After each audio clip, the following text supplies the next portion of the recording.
Hello, so today I want to share the best decluttering method that I have found so far. And I think it's the best because it doesn't only deal with the material stuff, but it also empties out space in the head.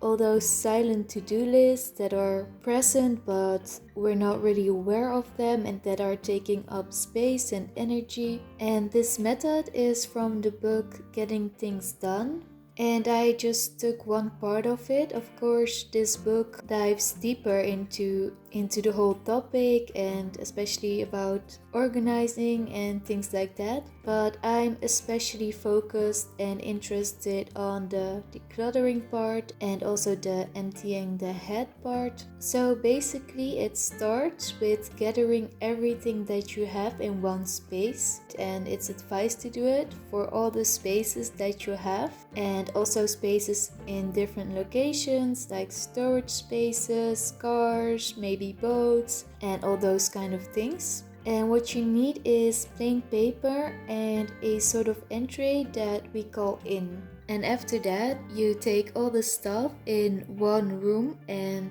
you put them in one space. And it's important to see what immediately is trash. If you don't need anything anymore, or if it is broken and things like that, you can immediately get rid of it. The focus here lies on the things that carry some form of to-dos with them, things that are incomplete or that have some sort of decision about some sort of action tied to them. All of those things you can put in the entry, in the in. The thinking part comes later. So if something is good as it is and you need it or love it and it fits where it belongs and there is no action tied to it, then you can put it back.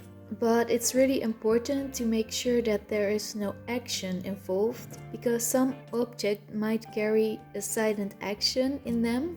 And it's important to get an inventory of all those nagging thoughts and everything that needs to be done in order to get it out of your head.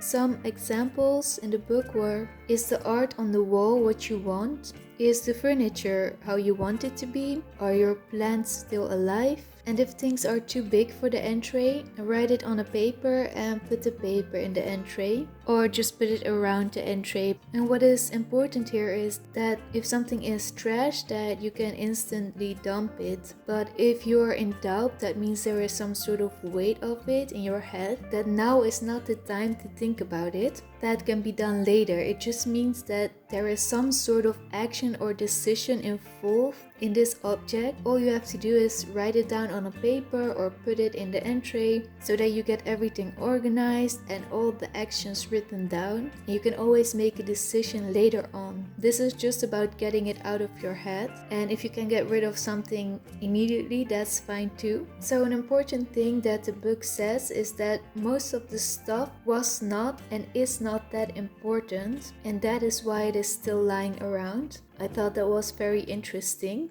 and also very true when I look at my own situation. So you can start with the desktop, with mails, with memos, reading materials, receipts, business cards, everything that lies there and that does not have a place, put it in the entry. And you can afterwards decide what to keep and if it needs some sort of filing system, what kind of action is tied to it. But at least now you know that there is something that has to be done with it, otherwise it wouldn't be laying around. And you can also go through your tools or equipments, like the computer, the desk. Is everything okay? Is there anything that needs to be changed? If so, write it down and put it in the entry as well. And after the flat surfaces, you get into the drawers. Look if there's anything that doesn't belong there, anything that requires some sort of action. So the countertops are cabinets, tables, and take everything that doesn't belong there permanently, collect it,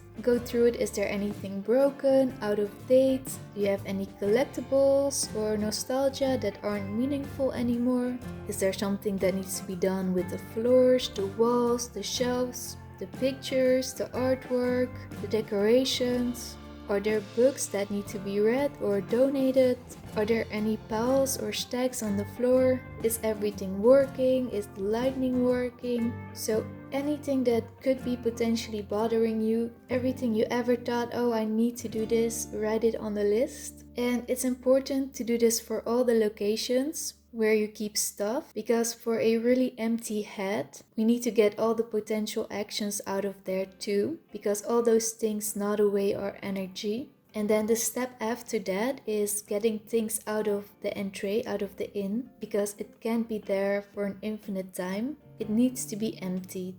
And that doesn't mean that the things that are written on it have to be done immediately, but just that you know where you can categorize them. If the project is too big, like painting the walls, just make sure that you write it on a someday maybe list or things like that. And just to get it out of your inn and into a sort of system. If someone needs to be called or things like that, put it in your agenda, and just so that things can get done. That doesn't mean they have to be done. It could also be potential actions for someday, but then it has to be on that list. So the rules are one thing at a time, and never put something back into the entry. This is in order to gain trust in the process. Otherwise, it doesn't work if you're allowed to put things back in. And the idea is that everything gets processed equally. We are used to act out of emergency, usually everything that disrupts us, things that have some kind of urgency. And the thing here to learn is that we can trust ourselves to do the things that are nagging us, that we keep on postponing.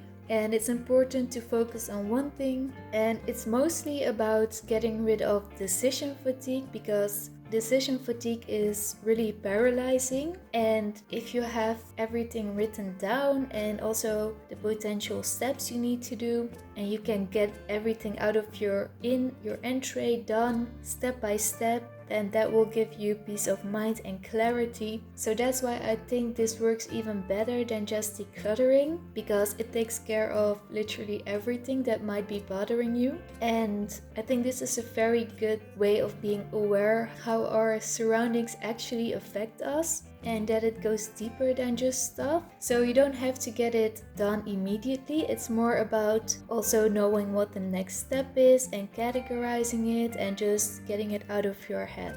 And so hopefully this can clear out space in our head and in our homes. And I hope that this helped you. It definitely helped me. And I'm going through this process myself right now. I think it's very fascinating. And thanks so much for watching. See you next time.